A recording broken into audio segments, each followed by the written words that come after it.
విజయకీలాద్రి పుణ్యక్షేత్రం ఆధ్యాత్మిక శోభతో విరాజిల్లుతోంది. విఘ్న విమోచక హనుమాన్ ప్రతిష్ఠా మహోత్సవాల్లో భాగంగా ఆదివారం ఉదయం క్షేత్రంలో చతుస్థానార్చన, మన్యసూక్త హవనం అత్యంత వేడుకగా నిర్వహించారు.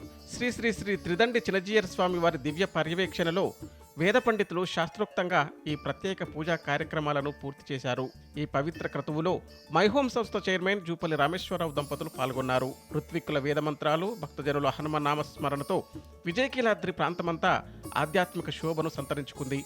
సుదూర ప్రాంతాల నుంచి తరలివచ్చిన వేలాదిగా భక్తులు ఈ అపూర్వ ఘట్టాన్ని కల్లారా వీక్షించి తన్మయత్వంలో మునిగిపోయారు. లోక కళ్యాణార్థం సాగుతున్న ఈ పూజలు భక్తులలో ఆధ్యాత్మిక చైతన్యాన్ని నింపాయి.